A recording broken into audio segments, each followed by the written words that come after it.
नमो भगवते वासुदेवाय नमः।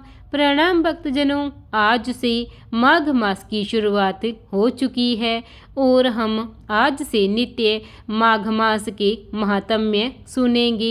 हिंदू पंचांग का 11वां महीना माघ मास कहलाता है। इस महीने की शुरुआत पौष पूर्णिमा के बाद होती है।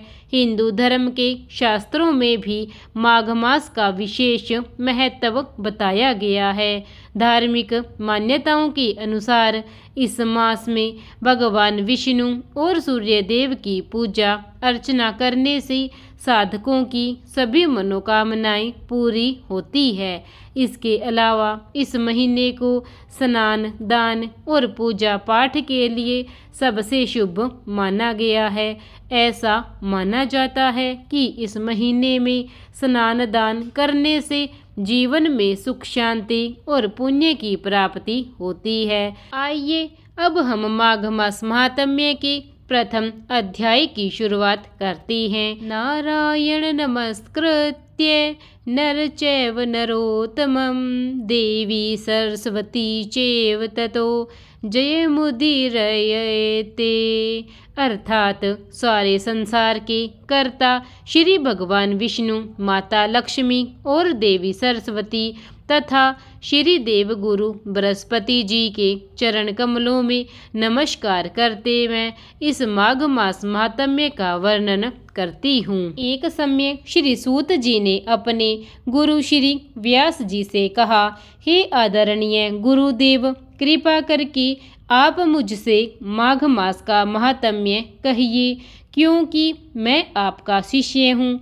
व्यास जी कहने लगे कि रघुवंश के राजा दिलीप एक समय यज्ञ के स्नान के पश्चात सुंदर वस्त्र पहनकर शिकार की सामग्री से युक्त कवच और शोभायमान आभूषण पहने हुए अपने सिपाहियों से घिरे हुए जंगल में शिकार खेलने के लिए अपने नगर से बाहर निकले। उनके सिपाही जंगल में शिकार के लिए मृग, व्याघ्र, सिंह आदि जंतुओं की तलाश में इधर उधर फिरने लगे।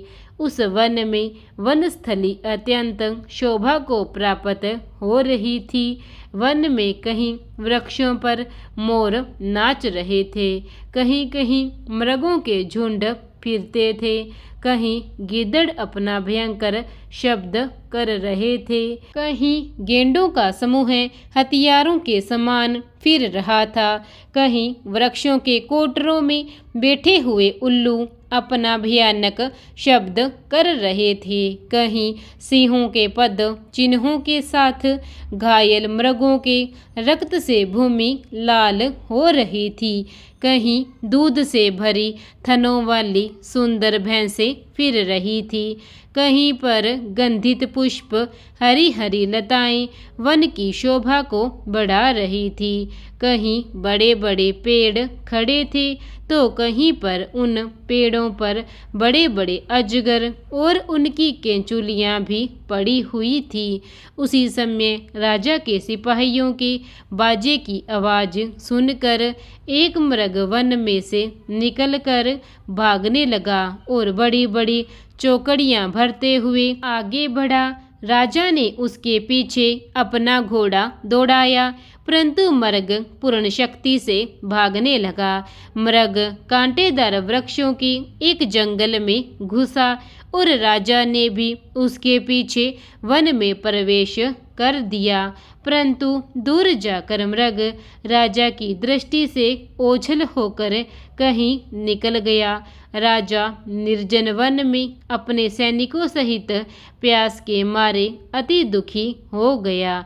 दोपहर के समय अधिक मार्ग पर चलने से सैनिक थक गई और घोड़े रुक गए। कुछ थोड़ी देर बाद राजा ने एक बड़ा भारी सुंदर सरोवर देखा, जिसके किनारों पर घने वृक्ष थे।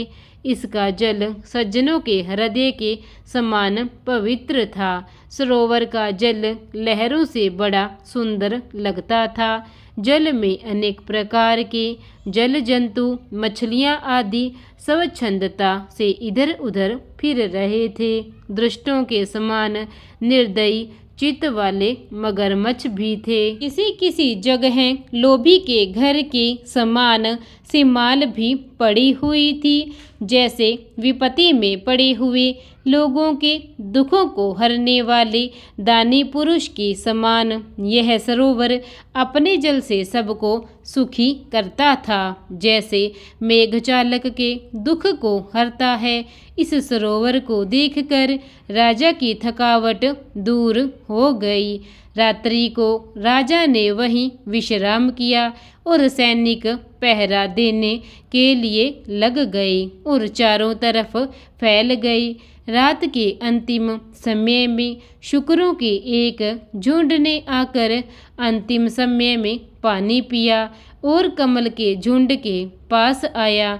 तब शिकारियों ने सावधान होकर शुकरों पर आक्रमण कर दिया और उनको मारकर पृथ्वी पर गिरा दिया।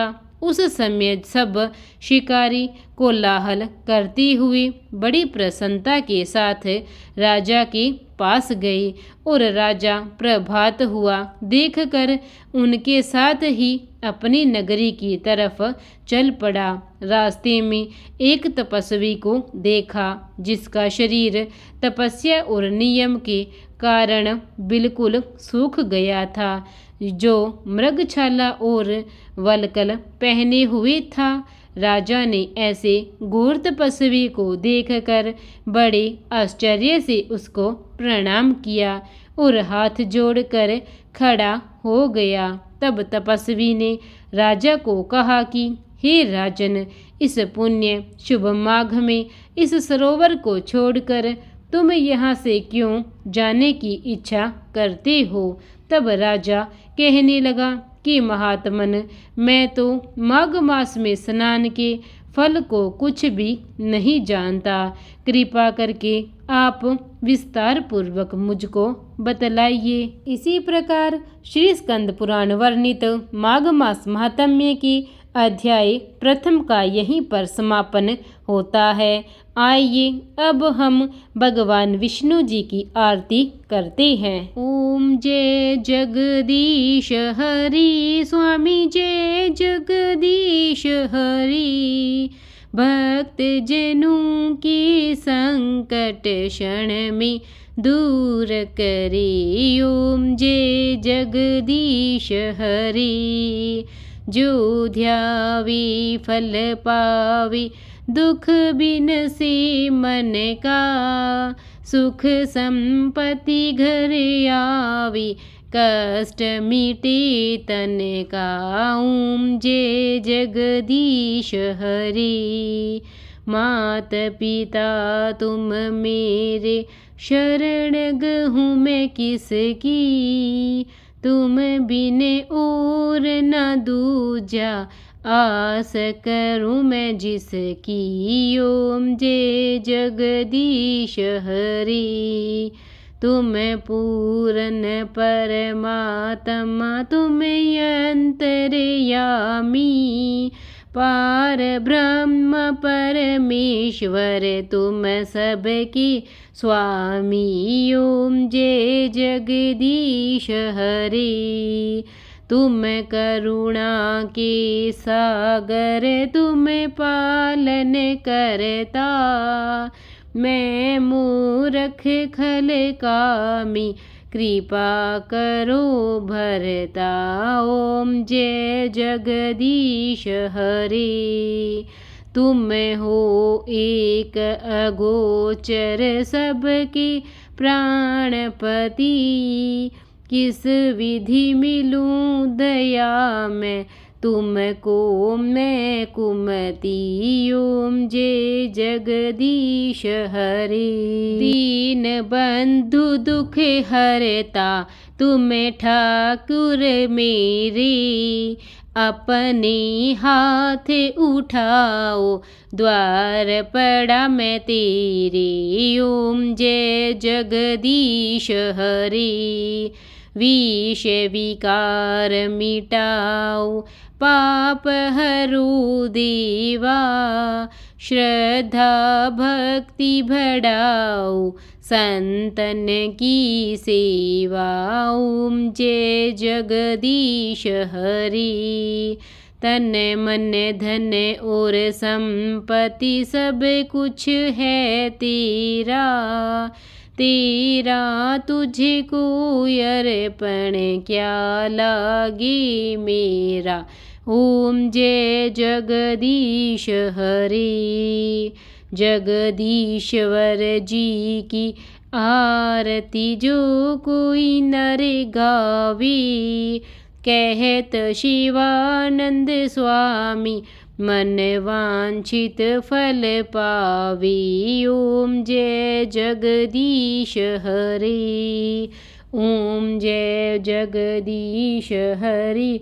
स्वामी जय जगदीश हरि। प्रेम से बोलिए विष्णु महाराज की जय। प्रिय भक्तजनों, अगर आपको मेरी माघ मास महात्म्य की यह अध्याय अच्छा लगा है तो इसे लाइक कीजिए और चैनल को सब्सक्राइब करना ना भूलें। धन्यवाद।